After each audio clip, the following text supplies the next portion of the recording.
जय हिंद दोस्तों। मैं विपिन गुप्ता स्वागत करते हैं आपका अपने YouTube channel Hind science classes में। दोस्तों, आज हमने साइंस कॉन्सेप्ट में टॉपिक लिया है कि पदार्थ की अवस्थाओं में परिवर्तन कैसे होता है। कि जो पदार्थ की अवस्थाएं होती हैं वह कैसे एक अवस्था से दूसरी अवस्था में, दूसरी अवस्था से तीसरी अवस्था में कैसे परिवर्तित होती है। मतलब कोई भी सॉलिड्स लिक्विड कैसे बन जाता है और लिक्विड्स जो होते हैं वो गैसेस में कैसे कन्वर्ट हो जाते हैं, इसको हम इस वीडियो में डिस्कस करेंगे। तो दोस्तों, इसलिए इस वीडियो को लास्ट तक देखिएगा, तभी कॉन्सेप्ट समझ में आएगा।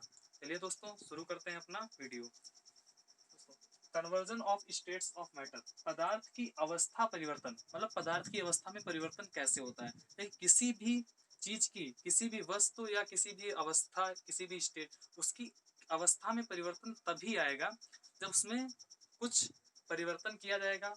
ठीक है, मतलब कुछ बाहरी प्रभाव से या कुछ और फैक्टर्स हो सकते हैं जिससे परिवर्तन हो सकता है। तो इसमें हम टेम्परेचर का जिक्र करेंगे। इसमें हम तापमान का प्रभाव देखेंगे कि तापमान का जो प्रभाव होता है वह अवस्था परिवर्तन पर क्या पड़ता है, कि तापमान बढ़ाने या घटाने से जो हमारी अवस्थाएं होती हैं पदार्थ की, उन पे क्या प्रभाव पड़ता है, इसको डिस्कस करेंगे।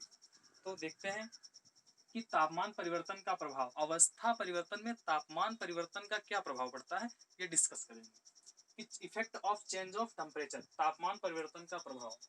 तो जो इफेक्ट, जो तापमान का परिवर्तन का प्रभाव होता है वह ऐसे देखा जा सकता है कि जो सॉलिड्स होते हैं, सॉलिड्स का टेम्परेचर बढ़ाने पर, जो सॉलिड्स होते हैं ठोस, ठोस का टेम्परेचर बढ़ाने पर वो लिक्विड्स में कन्वर्ट हो जाते हैं। एक ऐसा टेम्परेचर आता है सॉलिड्स को जब एक एक जब सॉलिड्स का जो टेम्परेचर है वो इंक्रीज किया जाता है, तो एक ऐसा टेम्परेचर आता है जहाँ पर जो सॉलिड्स होते हैं वह लिक्विड में कन्वर्ट हो जाते हैं।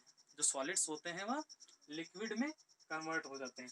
दोस्तों, इसी टेम्परेचर को, उसका हम सॉलिड्स का मेल्टिंग पॉइंट कहते हैं। तो मेल्टिंग पॉइंट ऑफ सॉलिड्स क्या होता है, तो मेल्टिंग पॉइंट ऑफ सॉलिड्स क्या है, मेल्टिंग पॉइंट क्या होता है, गलनांक क्या होता है। That minimum temperature at which solids melt into liquids is called its melting point.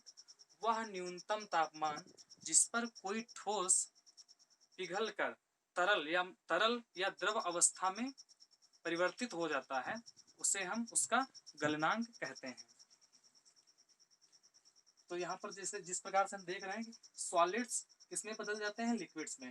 कैसे बदलते हैं कि जब सॉलिड्स का टेम्परेचर इंक्रीज किया जाता है तो सॉलिड एक ऐसा टेम्परेचर आता है जिसपे सॉलिड्स जो है वह कन्वर्ट हो जाते हैं किसमें, लिक्विड्स में। और इसी को क्या कहते हैं, मेल्टिंग पॉइंट कहते हैं, जो कि हम पहले बता चुके हैं। अब आते हैं दोस्तों, हिंदी में भी बता देते, वह न्यूनतम तापमान जिस पर कोई ठोस पिघलकर द्रव अवस्था में परिवर्तित हो जाता है, उस तापमान को पदार्थ का गलनांक कहते हैं। फॉर एग्जाम्पल, उदाहरण के लिए जो बर्फ होता है, आइस, आइस का जो गलनांक मेल्टिंग पॉइंट होता है वह 273.15 केल्विन होता है, मतलब 273.15 केल्विन या 0 डिग्री सेल्सियस। 0 डिग्री सेल्सियस का मतलब होता है 273.15 केल्विन। ठीक है दोस्तों। फिर आते हैं melting point of solids shows the strength of force of attraction between the particles।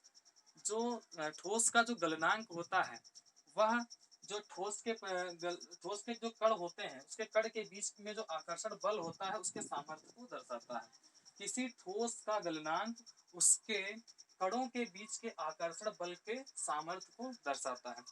जो किसी भी पार्टिकल, मतलब किसी भी ठोस होता है उसका जो गलनांक होता है, उसका जो मेल्टिंग पॉइंट होता है, melting point of solid shows the strength of force of attraction between the particles of solids.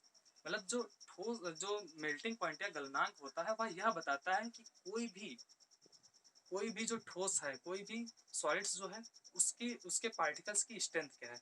जैसे इसको इस तरह से समझते हैं, एक उदाहरण के तौर पर, जैसे कि कोई भी किसी भी सॉलिड का जो गलनांक है वह अधिक है, किसी भी ठोस का जो गलनांक है वह अधिक है, इसका मतलब क्या है कि जो उस सॉलिड, जो वह ठोस है, उसका जो मतलब फोर्स ऑफ अट्रैक्शन है, उसमें आकर्षण बल जो है वह अधिक है।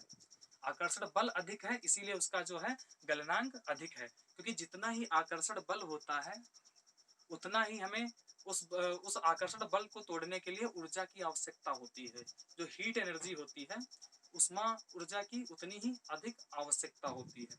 इसलिए हम इस या कह सकते हैं कि जितने ही अधिक फोर्स ऑफ अट्रैक्शन होगा, मतलब जितना ही अधिक फोर्स ऑफ अट्रैक्शन होगा उतना ही अधिक क्या होगा, गलनांक होगा। जितना ही अधिक उस वस्तु का गलनांक होगा उतना ही क्या होगा, उसके पार्टिकल्स के बीच में जो फोर्स ऑफ अट्रैक्शन आकर्षण बल होता है उतना ही अधिक होता है। तो उम्मीद करते हैं दोस्तों इस कॉन्सेप्ट को भी समझ गए होंगे। तो दोस्तों आपसे एक रिक्वेस्ट है कि हमारे वीडियोस को शेयर कीजिए, हमारे चैनल को सब्सक्राइब कीजिए, अपने दोस्तों को भी शेयर कीजिए, उनसे भी सब्सक्राइब करने के लिए बोलिए, ताकि जो ये हम एक इनिशिएटिव हमने लिया है, जो हम कॉन्सेप्ट्स, ये साइंस के जो कॉन्सेप्ट्स हैं इन पर वीडियोस बना रहे हैं ताकि ये दूसरों को मिले, और छोटे छोटे वीडियोस होते हैं इनमें एकदम कॉन्सेप्ट जो है क्लियर हो जाता है, इसलिए ये दूसरों को भी भेजें ताकि दूसरों को भी हेल्प हो सके। धन्यवाद। जय हिंद।